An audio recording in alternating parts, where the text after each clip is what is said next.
গুৰুজনাৰ জন্মস্থানত ভূমি বেদখলকাৰীৰ অভিযোগ উচ্ছেদিত চৰকাৰী ভূমি পুনৰ বেদখলকাৰীৰ কবলত উচ্ছেদিত চৰকাৰী ভূমিত কৰিছে মাকৈ আৰু পাচলিৰ খেতি চিন্তিত বটদ্ৰৱাবাসী মুখ্যমন্ত্ৰী ডক্টৰ হিমন্ত বিশ্ব শৰ্মাৰ নিৰ্দেশ মৰ্মে নগাঁও জিলা প্ৰশাসনে 2022 বৰ্ষৰ 19 ডিচেম্বৰত বটদ্ৰৱাৰ কৃষি বীজ পামকে ধৰি চৰকাৰী ভূমিত চলাইছিল এক বৃহৎ উচ্ছেদ অভিযান আৰু সপ্তাহজোৰা প্ৰচেষ্টাৰ অন্তত নগাঁও জিলা প্ৰশাসনে উচ্ছেদ কৰিবলৈ সক্ষম হৈছিল বেদখলকাৰীক ইফালে বৰ্তমান বটদ্ৰৱাৰ কৃষি বীজ পামৰ ভূমিত পৰিছে দুষ্কৃতিকাৰীৰ চকু 140 বিঘা ভূমিত দিনে নিশাই কৰিছে খেতি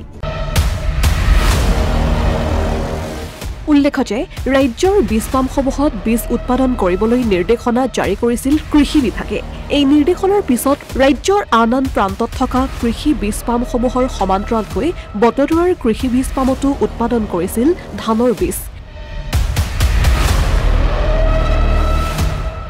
ইফালে আঘোণ মাহত ধানৰ বীজ উৎপাদন কৰাৰ পিছত ৰহস্যজনকভাৱে কৃষি বিভাগে 140 বিঘা ভূমিত খেতি কৰিবলৈ অনুমতি প্ৰদান কৰিছে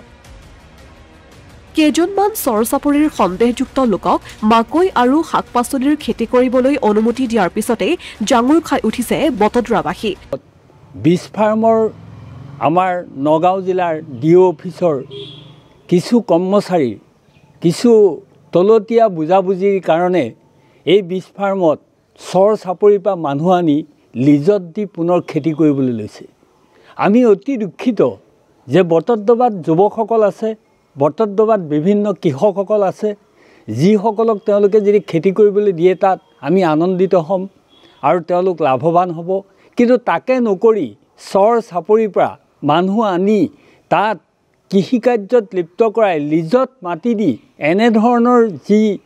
কাৰ্য কৰিছে সি সঁচাকৈ গৰিহণাৰ যোগ্য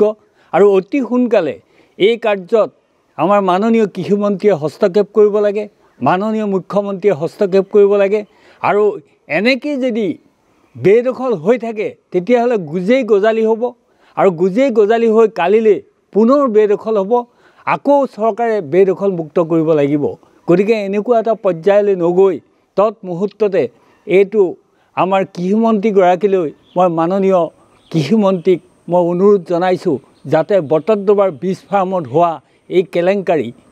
এই অফিচৰ কৰ্মচাৰীসকলৰ দ্বাৰা যি কেলেংকাৰী তাত তৈয়াৰ হৈছে আৰু চৰ চাপৰিৰ পৰা মানুহ আনি যি নীতি অৱলম্বন কৰিছে পুনৰ বেদখল কৰাৰ গতিকে লিজত মাটি দিছে এই বস্তুটো নাইকিয়া কৰিব লাগে এই দুৰ্নীতিৰ এটা তদন্ত হ'ব লাগে এক বৃহৎ ধনৰ বিনিময়ত এই ভূমিত খেতি কৰিবলৈ মৌখিক অনুমতি প্ৰদান কৰাৰো অভিযোগ উত্থাপিত হৈছে প্ৰথম অৱস্থাত বেদখলকাৰীয়ে চৰকাৰী ভূমিত কৃষি কাৰ্য কৰে আৰু পৰৱৰ্তী সময়ত বাসগৃহ নিৰ্মাণ কৰাৰ দৰে বহু উদাহৰণ আছে ৰাজ্যত তেনে ঘটনা পুনৰ সংঘটিত হোৱাৰ সম্ভাৱনা প্ৰকট হৈ উঠিছে বটদ্ৰৱাৰ কৃষি বীজ পামত গুৰুজনাৰ জন্মস্থানত এইসকল সন্দেহযুক্ত লোকক মৌখিক অনুমতি দিয়া বিষয়াসকলৰ এই কাণ্ডক সহজভাৱে ল'ব পৰা নাই বটদ্ৰৱা সত্ৰৰ ৰাইজে আজি হানাই তোমাৰ কালিও আহিছিলে হয় আমাক মানে এনেকুৱা কৈছে আপোনালোকৰ অফিচ আছে আমি অফিচটো দেখুৱাই দিম আপুনি তাত গৈ আৰামছে বহি কথা পাতিব পাৰে তেখেত এখন চকীদাৰ হয় তেনেকুৱা মানে এটা দিগবাৰ কাৰণে মই ইয়াৰে লোকেল তুমি কি চকীদাৰ না চকীদাৰ হিচাপে আছো পাৰ্মানেণ্ট চকীদাৰ পাৰ্মানেণ্ট হোৱা নাই এতিয়া ছাৰে যদি দিয়ে তেতিয়া পাৰ্মানেণ্ট হ'ব ছাৰে দিলে পাৰ্মানেণ্ট হ'ব না বিভাগে দিলে হ'ব তোমাৰ ঘৰ কাৰ ঘৰ তুমি চৈদুল যে তাৰ খিলঞ্জীয়া ৰাজ্যৰ উন্নয়নৰ বাবে চেষ্টা কৰি আছে অসম চৰকাৰে তেনে ক্ষেত্ৰত প্ৰশ্ন উত্থাপিত হৈছে কাৰ অনুমতিত একাংশ সন্দেহযুক্ত লোকে দিনে নিশাই কৰিছে খেতি বটদ্ৰৱাবাসীৰ সন্দেহ দুষ্কৃতিকাৰীৰ কবলত উচ্ছেদিত ভূমি বটদ্ৰৱাৰ ৰাইজে এই সমগ্ৰ বিষয় সন্দৰ্ভত এক উচ্চ পৰ্যায়ৰ তদন্তৰ ব্যৱস্থা কৰি দোষীৰ বিৰুদ্ধে উচিত সিদ্ধান্ত গ্ৰহণ কৰিবলৈ দাবী জনাইছে মুখ্যমন্ত্ৰী ডক্টৰ হিমন্ত বিশ্ব শৰ্মাক এজনো ইয়াৰ মানুহ নাই এয়া আনিছে বটদ্ৰৱাৰ পৰা